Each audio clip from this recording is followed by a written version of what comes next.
Daria, are you ready for this?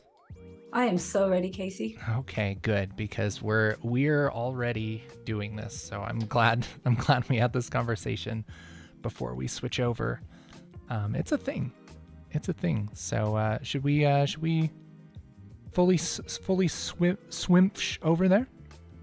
Swimsh? Yeah, let's swim. Let's do it. Shabba.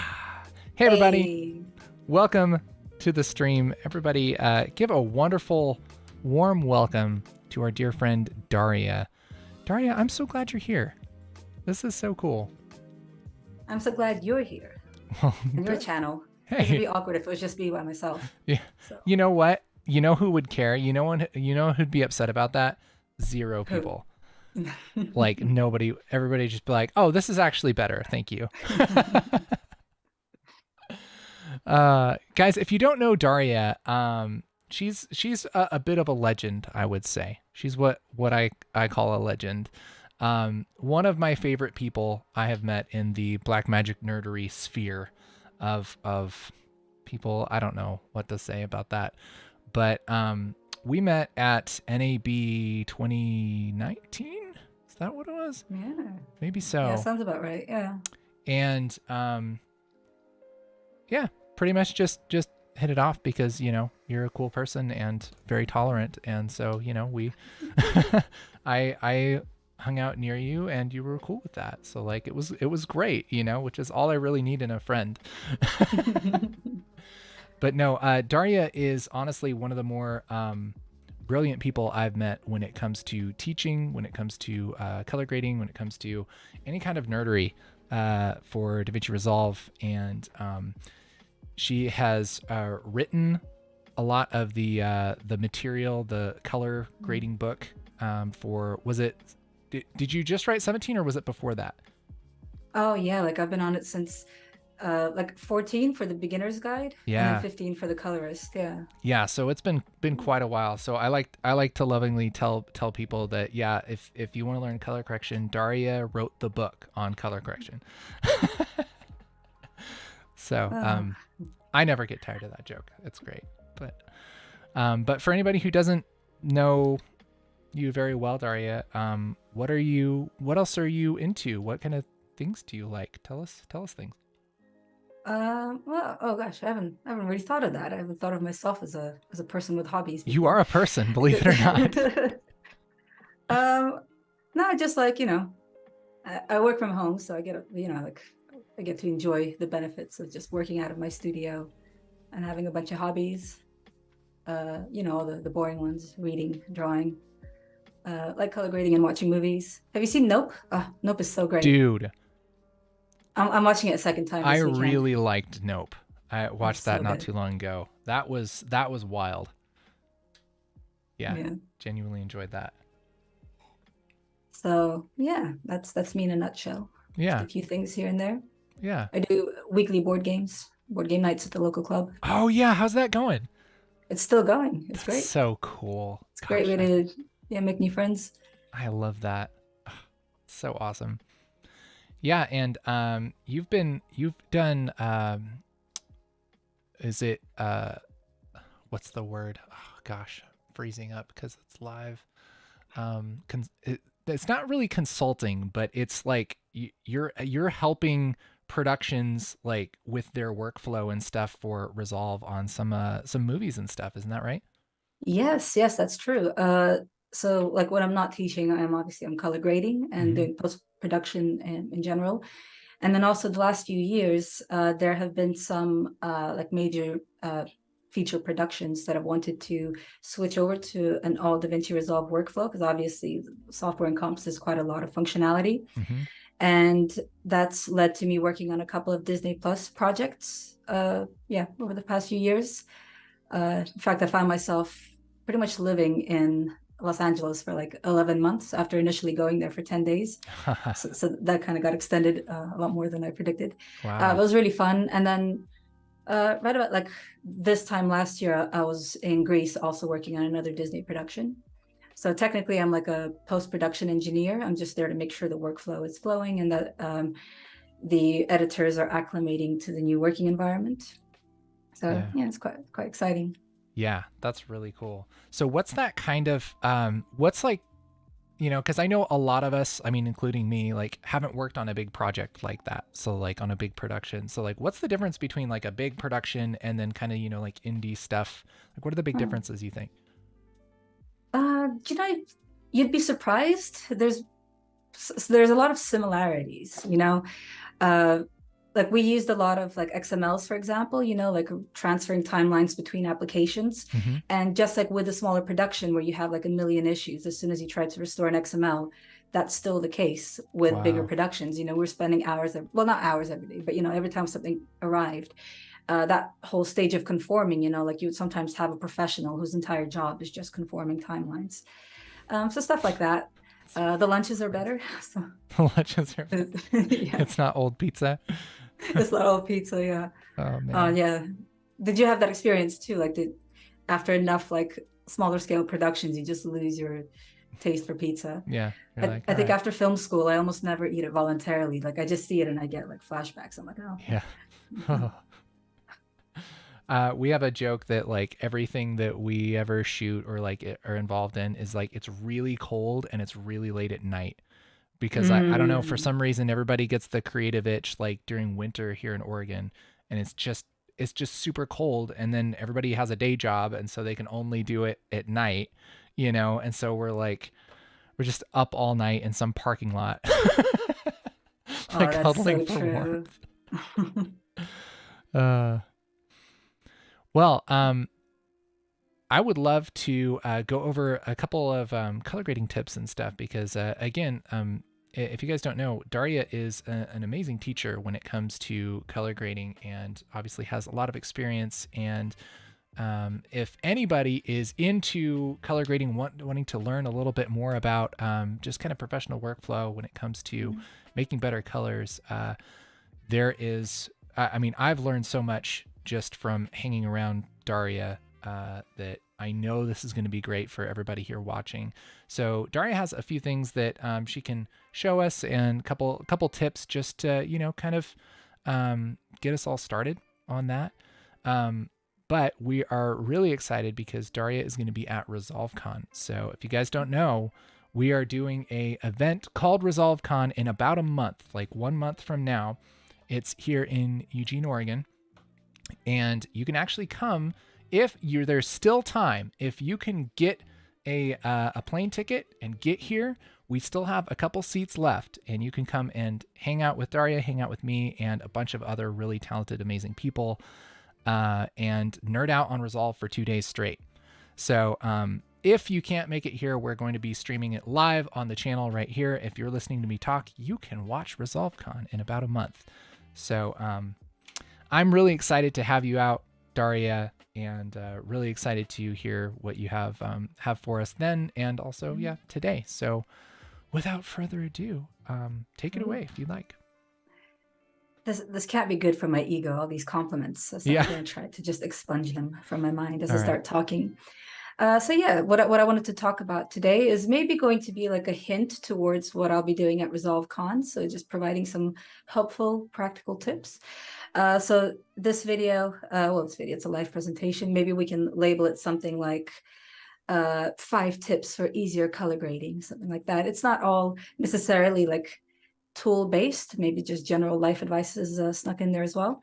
But yeah, the first thing I like to bring up is a very common question I get from beginner colorists or student colorists is, how do I make it look like film? And that's like, we are you used to that question as well, Casey? Have you heard that before? Oh yeah. Yep. Yeah. It's a really common one, and some people are maybe anticipating like a really quick tip or like a LUT Just or put the like a film grade that you filter can on. just put I the don't film see filter. what It's fine. the problem is. I mean, I will give you like maybe a deeper like hint as to why maybe your projects may not be looking as filmic as you would like. And really, unfortunately, it comes down to lenses and to lighting. Those are probably the 2 most major factors Yeah. for what will make something look like film. And those Having are the said two that, those are oh, two sorry. things you can't really do in post, which is that kind of sucks. Yes, yeah. Especially with like good lighting, think about like how shadows are cast, across an environment or even across someone's face. We really can't really do that in post unless you start like masking everything and building it yourself, and that's going to look clunky. However, there is one trick I can share with you that genuinely will make the footage look a little bit more like celluloid, so literally like film. Using a couple of tools in DaVinci Resolve, whether you have the free version or the studio, these will both work. So I've got a clip here. Oh, actually, can we share my screen? Yeah, I'll switch here to your screen, and I'm pretty sure I just hit this button and we're good. Yeah.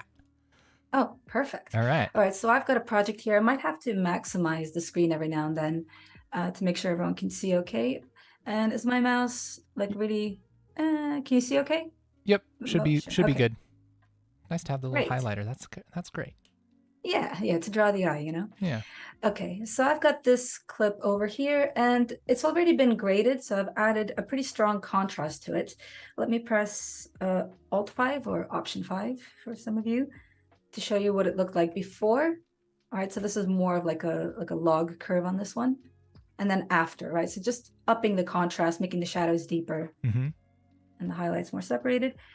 To make it look more like film, one option I have is to go to the curves palette and adjust the soft clip low setting. And before you even look in the viewer, I would like you to keep your eye on the scopes to see what happens. Do you see what's happening? There's this really aggressive lift of the shadows, but it's not really lifting them. Rather, it's just clipping them entirely. So it's a fairly destructive way of working. Oh, sorry, I don't know. My scopes are set to HDR, which is not my intention. Let me just quickly correct that, just not to confuse people. There we go. So what's happening as I clip all these shadows out of existence? If I full screen this image, you can see that the shadows look much more elevated. And if I press Control D to bypass this node, that was the before. Move my mouse out of the way, and that's the after. And that's kind of like the effect that you get with celluloid, which tends to be maybe less capable of capturing like the finer details in the shadows. If something is very dark, then it will generally be picked up as like a pool of very dark grays, especially if it's projected in a cinema where you have light traveling through the celluloid. So it'll give you this elevated dark gray. If this is a little bit too aggressive, that's fine. You can always just dial it back a little bit, and you can still get a very satisfying result. So again, that's before and that's after, and you can absolutely see it in the shadows under his arm, in his hair, and in her hair, of course, in the foreground. So once again, before and after, and I can play this forward. And it's, it gives it like a little bit of a bump. I know a lot of people who use this as a technique, especially like if the client asks for that effect.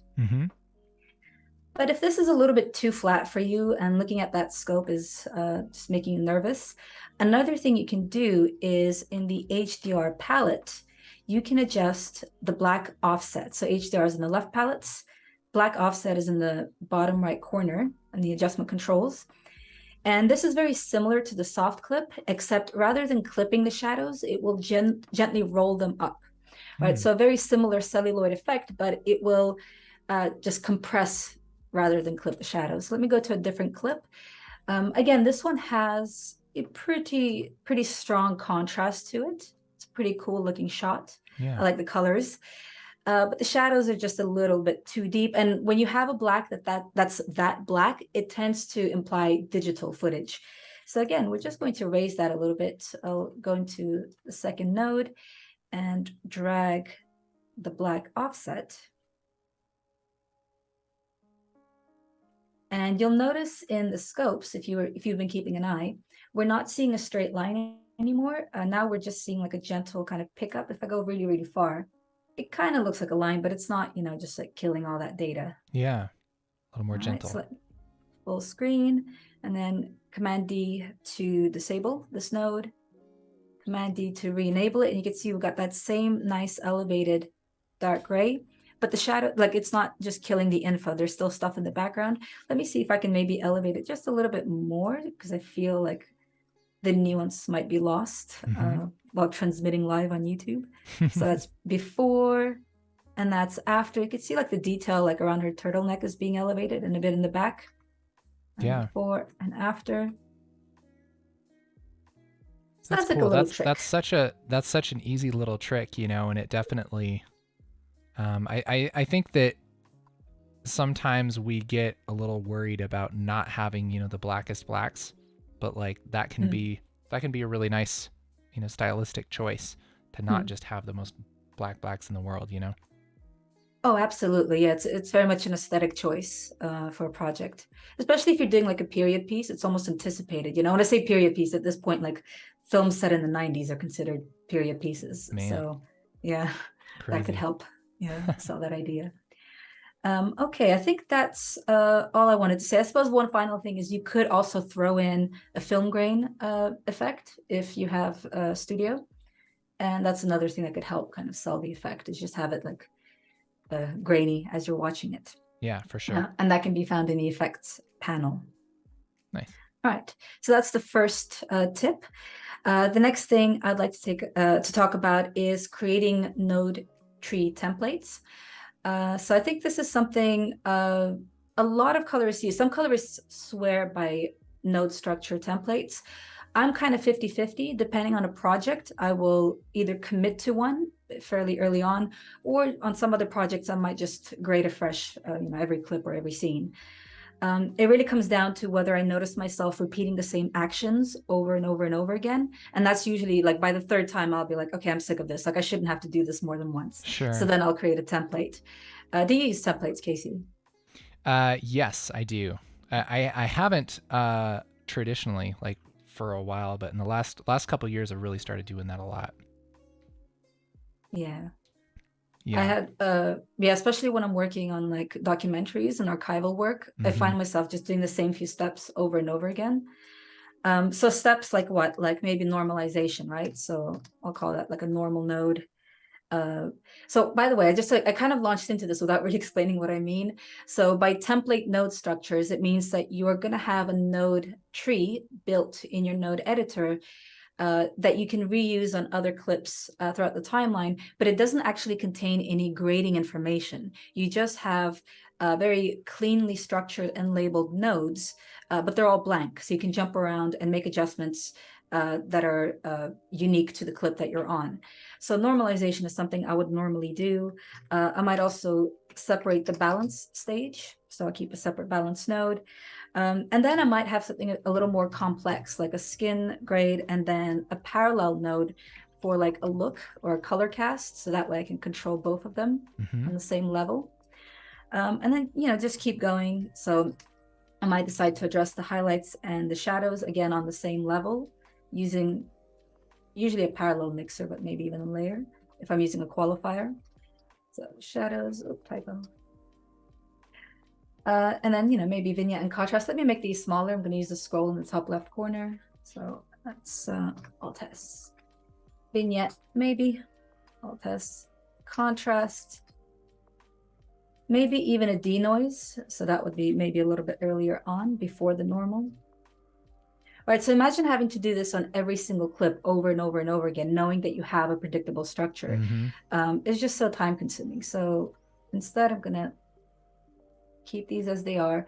I can even right click and clean up my node graph if it's starting to get a little out of control. There we go.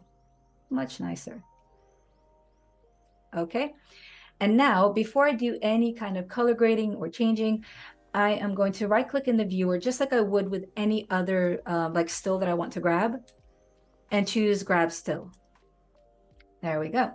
And then I will click right underneath that numeric naming convention and give it like a really cute name that's really easy to spot in all caps, template.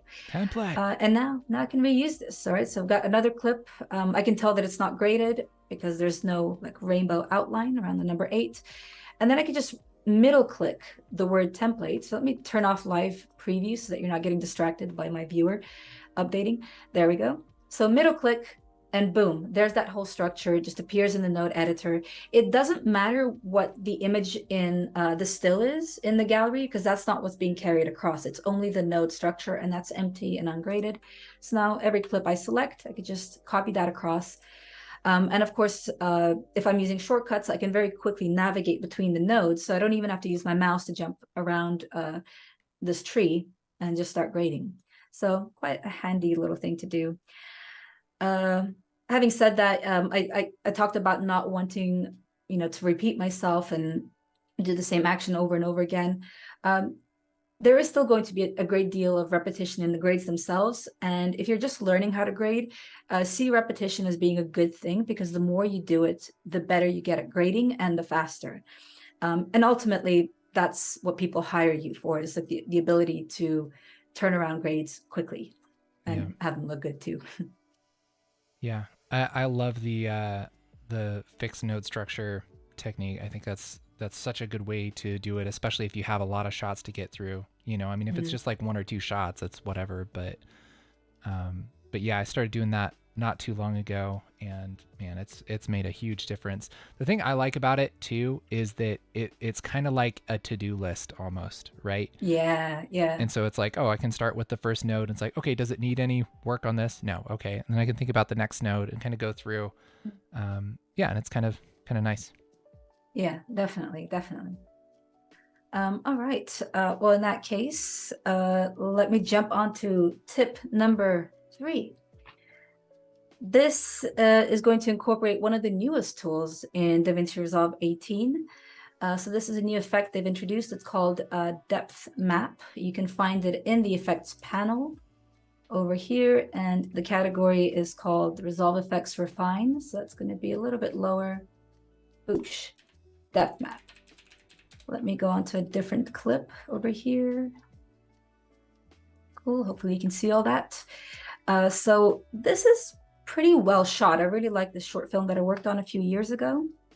So nothing really wrong with this, but let's say I wanted to draw the audience's eye a little bit more towards our main character here, right? So it's quite a busy background.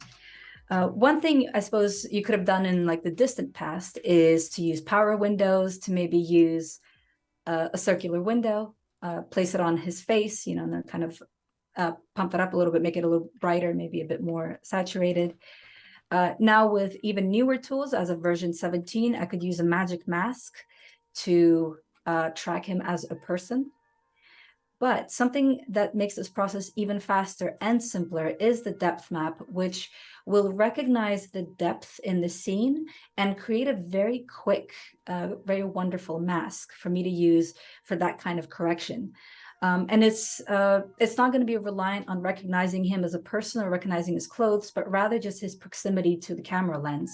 So let me show you what that looks like. I'm going to pick up the depth map, pop it onto before the first node, so the very front of the node pipeline. I believe this is only available in DaVinci Resolve 18, I'm afraid. But this is something to look forward to if you are planning to maybe eventually investing. Oh gosh, there we go. I'm gonna move that out of the way. I'm getting pop-ups. All right. As soon as I pop this down, I give it a few seconds and it will analyze in the background and produce this image in the viewer. So it's now recognized the depth of the image. You can see the white area is the closest to the lens and the darker area is the background. And I can play this through, and it may not play in real time because it's actually quite a heavy process, but it's doing a really good job, I think. And you know what? I'm not even going to make any adjustments to this tool. That's how effective it is. I will simply apply my grade as is. The only thing is I would like this to be inverted. Rather than impacting him, I would like to grade the background behind him. So I'm going to click invert. Then I am going to disable depth map preview if I don't want to see it anymore. I can compare, before and after. But the most important thing is for me to connect the key output of the depth map node to the key input of the node that I'm going to be grading on, which is going to be node 2. So the key output is the blue square. I'm going to click drag to node 2, and then I'll give it a name like maybe background. Cool. And that's that. I'll jump back into the primaries color wheels and use the gamma range to darken it. I think gamma is a pretty good choice because I would classify the background as mostly being in the lower midtones. And in fact, that's, I mean, I don't even have to do this. I don't have to justify it myself. The scopes agree with me. You can see it's all in the lower midtones. Same thing for the histogram. It's all sort of to the left slightly. So the gamma is the best place to reach it. But on top of that, if there were any super bright elements, like say the sky, I wouldn't want to dampen that necessarily because then it might look a bit fake or a bit false. So I wouldn't want to use the gain or the offset for that. So yeah, gamma is kind of a good choice for that. So I'm going to darken the background. There we go. And I might even choose to blur it a little bit, you know, jump into the, where is it? The blur palette, drag up the blur radius. Okay. And then compare before and after. So that's before, that's after. Yeah, let's do that. Yeah. I'm going to full screen. So that's my after, that's my before. Man, yeah, that makes a huge difference. That's and awesome. You see how, like, you're watching this and it almost feels like there's an additional light on him, right? Like a diffuse, yeah, like a bounce board, or maybe even, yeah, spotlight with a fill light, even though we haven't done any, and it still looks natural, right? You can't, I think, can't immediately tell. You might want to like work on the blur of that matte, maybe. But, yeah. I'd say, I mean, for the most part, I mean, it, for the amount of time that it takes to do that, like, what a great effect, you know? It's really nice. Especially, you know, if it's something where, I mean, you generally don't want to be in this position, but it's like, if you didn't have time to get the lighting quite right, you know, you're not happy with the shot, you can do a little bit of fixing with a tool like that. So helpful. Yeah. Let's see if this will play back a little bit faster now, because I've done a render cache in the background. So I can see my bar's gone blue here. So this is no longer the original video. This is now like a rendered version of it that I can play in real time. But yeah, all right. So you can use it for stuff like this. You can also, it's really powerful with interviews as well. In this example, I have, let's see, this gentleman. Let me disable everything except for the balance, which is the first node, again, to show you how powerful this can be. So this was how it was originally captured, post normalization and balancing. And then this is what I got after I ran it through the depth map. So I desaturated the background and made it a little bit darker. And then I also created another node in the parallel mixer that brought him out as well, made him a little bit brighter. So it just helps him stand out against the background. Yeah. That's great. And I like, and I think it's important. I think it's good. I say this kind of stuff in my videos all the time, but like keeping it subtle, you know, it's like you made it so it's nice, but it doesn't look like there's a spotlight on him. You know, there isn't this harsh vignette around him, because it's a dead giveaway, man. Like, you don't want your stuff to look like that. Even if it's like, if it's obvious to you, it's, you know, it's probably too much. Yeah. Oh yeah. I'm gonna clean it up a little bit. So I'm just, well, I've got the render happening in the background. All right. I think that takes us to the end of that one. All right. The next one I have is, it's this image here. It's the color panels. Ooh. Now, I'm not going to try to like sell you the panels or anything like that. And in fact, I want to emphasize that anything that you can do with a panel, you can do with a keyboard and a mouse, right? You don't have to have panels, right? I'm not going to try to push that on you. But the reason why I bring them up is that they are a pretty substantial time saver. So if there does come a point in your like development as a colorist where you find yourself doing more and more color work, you might want to consider getting a panel, because you might, you can't, well, how do I phrase this? I can't overestimate how fast they can make your workflow. Yeah. Really, the two greatest benefits is the fact that you can adjust two parameters at once, which we cannot do with a mouse, especially with the track balls or the track rings. you can work on the lift or the shadows and the gain or the highlights simultaneously, which means that you can create contrast. And whereas with the mouse, you're looking at, the primary's palette as you're making adjustments. With the rings, you're looking in the viewer. So you're getting like this real life, haptic feedback as to what's happening. And then the second benefit is that you are not traveling as much. So when I say traveling, I mean, it's the amount of movement that your mouse performs within an interface as you're working. So you saw earlier with my examples, every time I wanted to make an adjustment in the palettes, I would be in the bottom left corner. Then to select a new node, I would have to move all the way across the screen, pick a new node, and come back, do the same thing for the timelines to jump around. Whereas with a panel, you're just pressing the soft keys to open up a palette, and then you're adjusting knobs and dials to make a change instantly. So there's no traveling at all. And I would say, like, if I was doing a job without a panel, which sometimes I still have to do if I'm traveling somewhere for work, it probably takes 5 times as long. Right. So like a 5-day job becomes a 1-day job.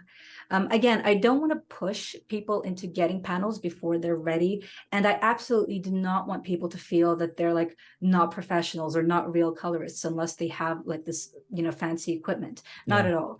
I am very much of the mind that if you're a colorist, if you do color work, period.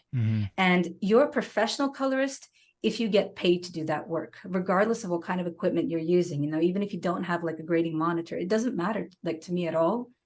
And I say that because I did not have a panel for a very long time, and I didn't have a grading monitor for a very long time, but I still managed to do quite a bit of work. So my general advice is that if you have earned enough money that's equal to the panel that you want, that's kind of like the stage where I would recommend buying one. So that's kind of like my threshold. Yeah, that's great advice. I think it's pretty easy to feel like, okay, in order to be good at something, like, I need to get all the equipment, right? And that's kind of a trap we can all fall into, of like, oh, I got to get all the special equipment because then I will be pro. And that's not what makes you pro. That's not what makes you good at stuff. I've seen plenty of people that have lots of really good equipment and what they make is not that great, but yeah, I think that kind of threshold of like, have you made the amount of money that it takes to buy one of these things? That's probably a good, because I think even more than the practical side of that, it's like, okay, you obviously do this often enough to justify it, right? Yeah. Because like, I mean, I like to tell people, like, okay, do you do more than like 1 or 2 color jobs a week? Are you coloring on a weekly basis at least? Or is it like, oh, you color graded your film that you shot last year for a week last summer? Yeah. You know what I mean? Because if you're doing it on a regular basis, then yeah, I mean, it's hands down, got to get a panel, in my opinion. But yeah.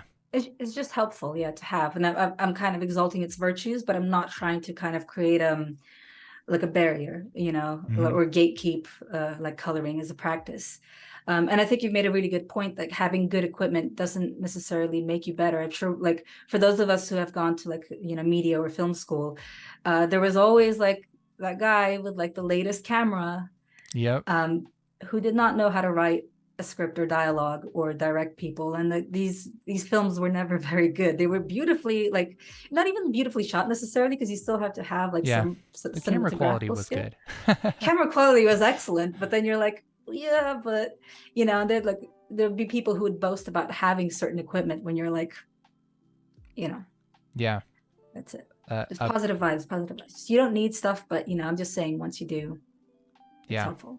I think trying to do the best you can with what you have, and honing all the things that goes along with it is the way to go. Because I mean, you can make amazing stuff with like a 10-year-old DSLR and a laptop.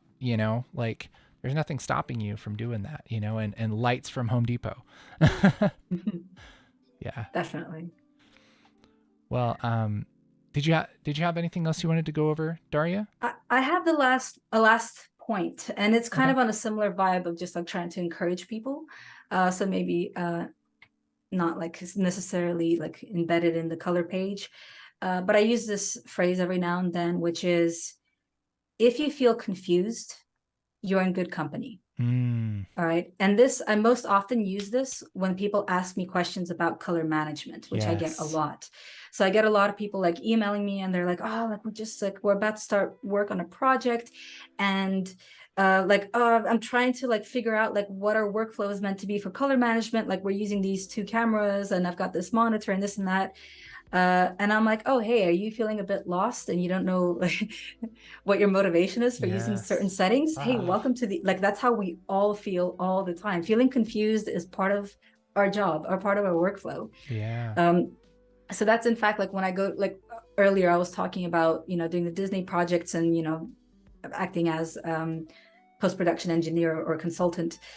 The first like few weeks of the job is just figuring out what we're actually doing, like our workflows. We meet up with all the departments. We talk about what equipment they're using, what format they're shooting in, and then doing tests, running over and over again. And there's not really like an established workflow, especially since we started shooting digital, right? So we're talking about like 20 to 25 years of pretty much experimental workflows on virtually every project. Things become obsolete very quickly. New technologies are being introduced, and there's still not really there are of course a lot of established standards, but there's a variety of them. So it's not like there's just like a one like solution for everything. So even though like teaching color management is it can be summed up pretty simply, like what its function is. It's simple in principle, but in reality, there's a lot of variables that make it quite tricky. So don't feel bad if you find it's a bit much. Having said that, in version 18, by default, color management is like an automatic mode, and I've been loving it. I feel it's so powerful.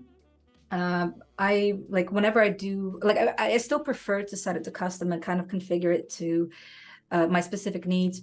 But I can honestly say that I've never had it on automatic mode and felt disappointed with the result, or felt to myself like, oh, this is like way off base. Like I think automatic still like pretty much gets you there, and if you're doing like online deliverables or maybe even festival deliverables, you probably just keep using that. On top of that, some of the tools in the color page are what we call color space aware, which means that they remap their functionality based on the footage that you're working on. So whether it's like standard dynamic range or high dynamic range, the behavior of the tool itself changes to accommodate that range, which I think is awesome because it makes the operation of the tool much more consistent across the timeline, and you get prettier results. So it's quite good. Man, I see, guys, like this is one of the reasons why I appreciate Daria so much, is like it's like every time that you teach something or that we talk, Daria, it's like it makes you feel like, okay, like I'm not stupid for not totally understanding this, because there's a lot of stuff, this is that like technology and the way that people have been doing things, like it's changing all the time, it's like you think about. It's like you get a new camera because we get new cameras every couple of years, I feel like sometimes. And it's like we expect to have this like rock solid workflow for this new camera. And it's like, dude, it's a new camera. Like it's a totally new thing. Like, so having that grace for yourself, I think is so, so helpful. Love it. Yeah. Yeah. Now, even the guys giving presentations on like like what is it, like a 4K, 8K, like 6,000 nits monitors and all that. I promise you, a week before they gave that presentation, they were scrambling to figure out like what is actually going on. Under the hood. For sure, 100%. Yes, I definitely know this because I stayed up late last week looking this up. Looking it up, talking to the developers, trying out a bunch of workflows, seeing what works. Yeah, they just tried a bunch of stuff recently, Yeah. Oh man, that's awesome. Well, this was wonderful, Daria. Thank you for sharing your knowledge and stuff. Do you have time for a couple of questions? Would that be okay? Yeah, definitely. Okay, awesome. So, there are a couple people that he had some good questions, and where was it? Oh, let's see. Oh, okay.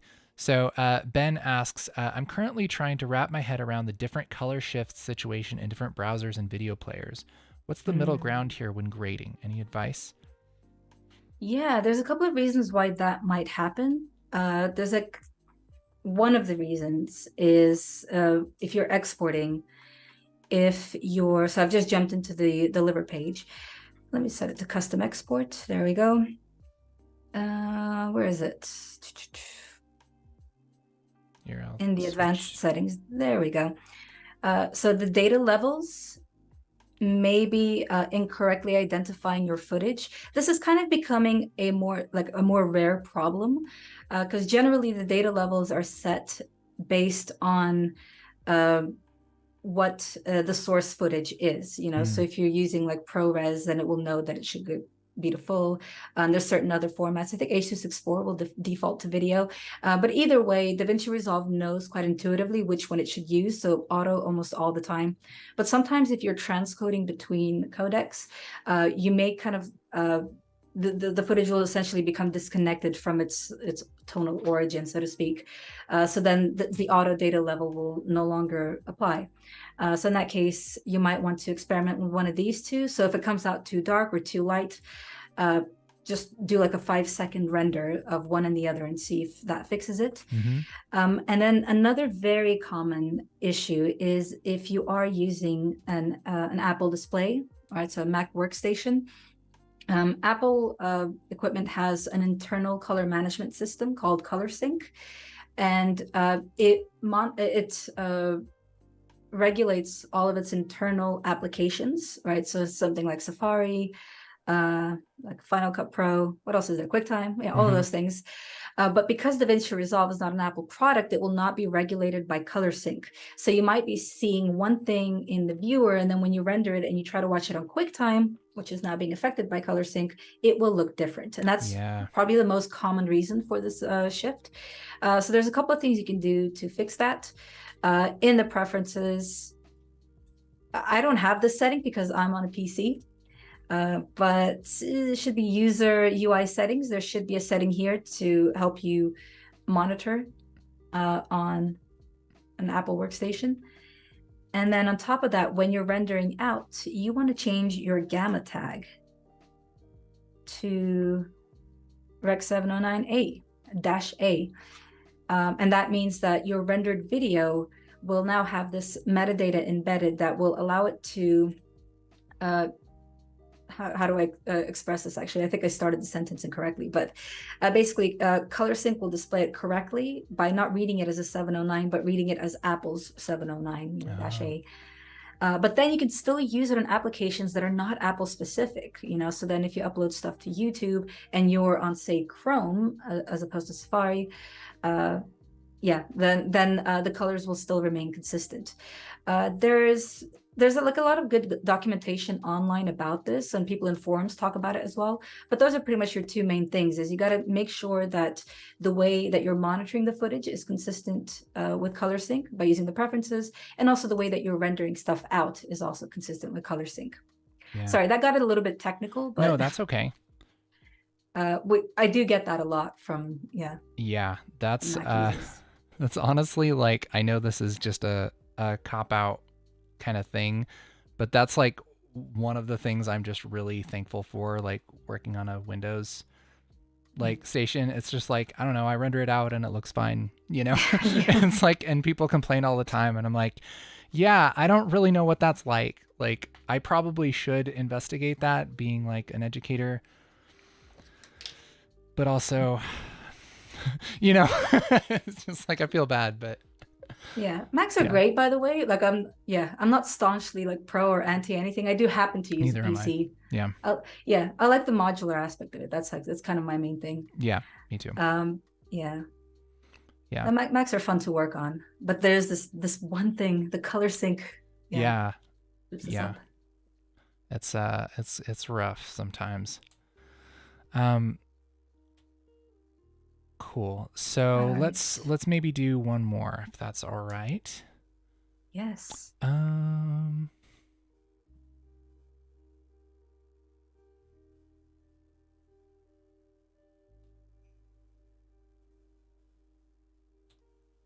looking at the chat as well. Yeah. If there's one you want to jump into, that'd be totally cool.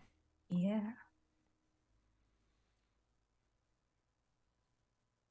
I think this is kind of related, but I mean, okay, this is just a asking somebody who's done a lot of color here. How do you deal with the awful fact that when you color grade something and you like how it looks, that it's going to look different on other people's screens? And how do you kind of plan for that? How do you deal with that? Oh no, it's an interesting question. I mean, I'm not that precious about anything. I'm not precious about my work. I don't really see it as something that I personally have to protect. I guess I maybe fall more into the camp of like technicians rather than artists, even though like the job is like 50-50. And the best that I can do as a technician is make sure that the work is like foundationally neutral. So, I mean, of course, obviously you're going to have a grade, you're going to have a look and a feel and all that. But if I do it on a grading monitor that doesn't have like, you know, a temperature shift or a color cast, I know that what I'm achieving is as neutral as can be. So then if, you know, if someone's watching it on a different display and, you know, other people's displays, you tend to have like manufacturer settings where the contrast gets shifted. It's maybe a little warm or a little cold, but that's all going to be affecting that neutral version of the image. And that's kind of like, that gives me peace, you know? Yeah. Because if I was also using one of those displays, you know, I might end up getting one of those warmer displays with higher contrast, and I might be unknowingly grading the footage to be too cold because I'm trying to compensate for this color cast. Yeah. So that's what would make me nervous, is just using a non-calibrated display. Yeah. But once it's out of my hands, I'm like, all right.